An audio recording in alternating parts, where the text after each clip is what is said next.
Taimur lung इतिहास के पन्नों में दर्ज एक ऐसा नाम है जो साहस, क्रूरता और सैन्य कुशलता का प्रतीक है। 14वीं सदी के मध्य एशिया के मैदानों से उभरे इस योद्धा ने एक विशाल साम्राज्य स्थापित किया, लेकिन उसकी विरासत आज भी इतिहासकारों के बीच मतभेद की विषय बनी है। तैमूर की सारी रणनीति बहुत विजयी थी। उसने अपनी सेना को विभिन्न युद्ध कलाओं में निपुण बनाया और युद्ध के मैदान में अपनी चालाकी और कुशलता का प्रदर्शन किया। उसके अभियानों में उत्तर, दक्षिण और मध्य एशिया के विशाल क्षेत्र शामिल थे, जहां उसने बड़े बड़े नगरों को लूटा और साम्राज्यों का अंत किया। लाखों लोगों को मौत के घाट उतारा। उसकी क्रूरता के किस्से आज भी इतिहास के पन्नों में दर्ज हैं, जो उसकी क्रूरता के गवाही देते हैं। उसने दिल्ली पर आक्रमण 1398 में किया। दिल्ली सल्तनत पर तैमूर लंग का आक्रमण एक ऐसा नरसंहार था जिसने दिल्ली को सदियों तक के लिए झकझोर कर रख दिया। तैमूर लंग द्वारा दिल्ली में की गई लूटपाट और हिंसा में उस समय के समाज को पूरी तरह से तबाह बर्बाद कर दिया। इतिहासकारों के अनुसार तैमूर की सेना ने दिल्ली में हजारों लोगों का कत्लेआम किया और शहर को पूरी तरह लूट लिया। एक ओर उसे एक सैन्य रणनीतिकार के रूप में याद किया जाता है, तो वहीं दूसरी ओर उसकी क्रूरता और बर्बरता को कभी भुलाया नहीं जा सकता। उसके आक्रमण में हुए विनाश ने असंख्यक लोगों के जीवन को तबाह कर दिया और संस्कृति धरोहर को नष्ट कर दिया। उसकी विरासत हमें ये सोचने पर मजबूर कर देती है कि क्या सैन्य सफलता और संस्कृति के योगदान क्रूरता को ठहरा सकते हैं।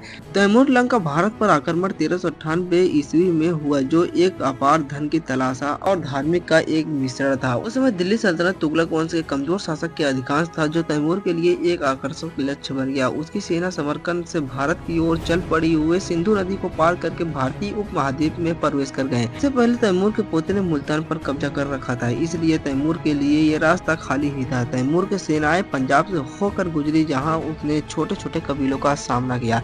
तैमूर ने अपने सैन्य कुशलता और क्रूरता का प्रदर्शन करते हुए आगे बढ़ता रहा। जैसे ही तैमूर की सेना दिल्ली के करीब पहुंची, तो उन्होंने लूटपाट और क्रूरता का सिलसिला शुरू कर दिया।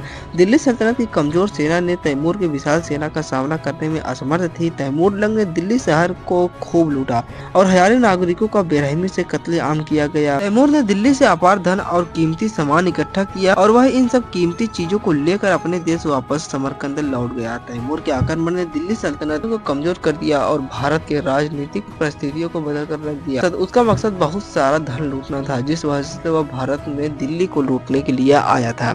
यह वीडियो आपको कैसा लगा कमेंट में जरूर बताइएगा। आप चैनल पर नए थे तो प्लीज चैनल को सब्सक्राइब भी कर दीजिएगा।